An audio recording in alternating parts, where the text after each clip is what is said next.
Kasih karunia dan damai sejahtera dari Tuhan Allah Bapa kita serta dari anaknya Tuhan Yesus Kristus Tuhan kita. Amin. Selamat pagi dan selamat bertemu kembali melalui sabaan firman Tuhan di pagi hari ini yang terambil dari Efesus pasal 1 ayat 17 untuk hari Rabu tanggal 12 Oktober 2022. Demikian firman Tuhan buat kita. Anggiat di lehon debata ni Tuhata Yesus Kristus ama ni hasang apo ni Tuhamu tod di hapistaran dohot pangukapon manada ibana, dan meminta kepada Allah Tuhan kita Yesus Kristus, yaitu Bapa yang mulia itu, supaya Ia memberikan kepadamu roh hikmat dan wahyu untuk mengenal Dia dengan benar. Demikian bunyi firman Tuhan buat kita. Saudara-saudari, Bapak Ibu jemaat yang terkasih, harapan daripada seorang rasul dalam mengemban tugas tanggung jawab memberitakan Injil adalah jemaat itu boleh mengenal, menerima dengan baik firman Tuhan yang disampaikan.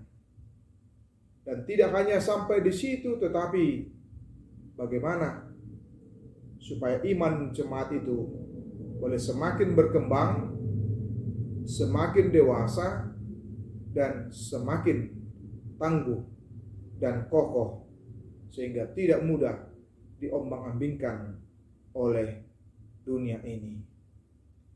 Itulah kerinduan dan itulah harapan dari seorang rasul, termasuk di dalamnya adalah Paulus kepada jemaat yang ada di Efesus, di mana kerinduan Paulus adalah jemaat itu boleh benar-benar bertumbuh, boleh benar-benar menjadi dewasa, menjadi tangguh dan kokoh di dalam firman Tuhan, yaitu oleh karena pengenalan yang baik dan benar tentang Tuhan Yesus Kristus sebagai Tuhan dan Juru Selamat, dan juga boleh berbuah, boleh berarti bermanfaat melalui hubungan relasi yang baik dengan sesama kita, satu dengan yang lainnya.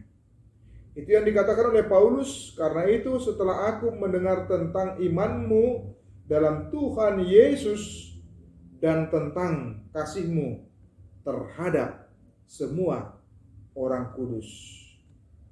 Sesuatu yang luar biasa yang dilihat dan dirasakan oleh Paulus, bagaimana mendengar pertumbuhan iman dan keyakinan daripada jemaat yang ada di Efesus, tidak hanya secara vertikal tetapi juga secara horizontal. Adanya kepedulian terhadap sesama, satu dengan yang lainnya.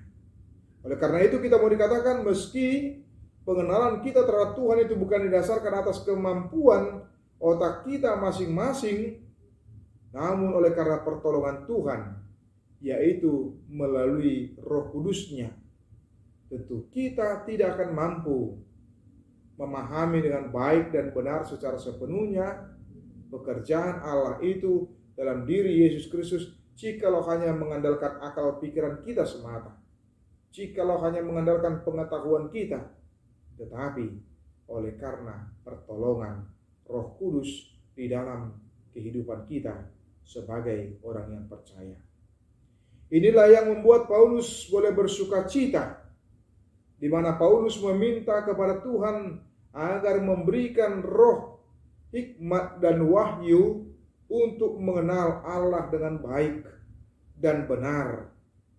Sebab apa, selalu ada saja upaya-upaya, ajaran-ajaran yang berasal dari tengah-tengah dunia ini mencoba untuk menyesatkan iman, menyesatkan keyakinan, kepercayaan dari orang-orang yang percaya pada waktu itu, yang meragukan tentang ketuhanan daripada Yesus Kristus.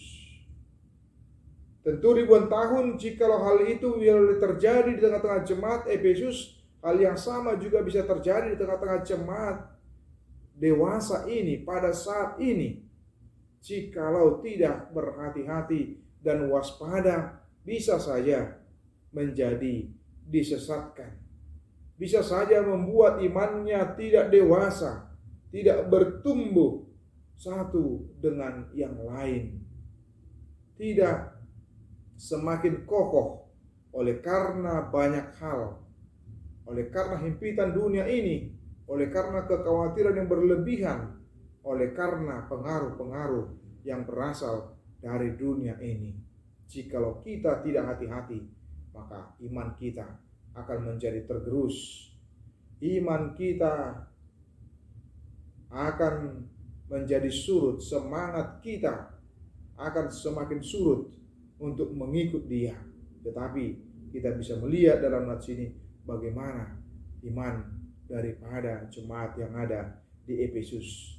Demikianlah kita di tengah-tengah kehidupan kita diingatkan supaya kita juga di tengah-tengah kehidupan kita, selain oleh karena pertolongan Roh Kudus, kita mau diajak memiliki kerinduan yang sama, kerinduan untuk boleh belajar, kerinduan untuk boleh mengerti, kerinduan untuk boleh membaca firman Tuhan, untuk membekali diri kita sehingga kita boleh semakin kaya akan firman Tuhan dan pengenalan kita semakin baik dari hari ke hari, mengenali pekerjaan Allah di dalam kehidupan kita, sehingga kita boleh tetap kuat dan kokoh, bukan menjadi jemaat yang pasif, bukan menjadi jemaat yang vakum, yang tidak mau tahu, tetapi menjadi jemaat yang bertumbuh, yang dewasa, yang tidak dapat diombang-ambingkan oleh dunia ini, karena kita sudah mengenal dengan baik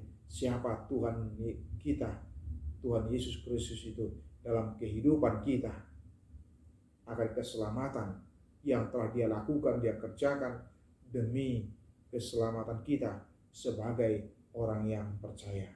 Jangan biarkan iman kita diombang-ambingkan, tapi ikutlah terus, tunduklah terus, dan taatlah terus kepada Dia, Tuhan dan Juru Selamat kita.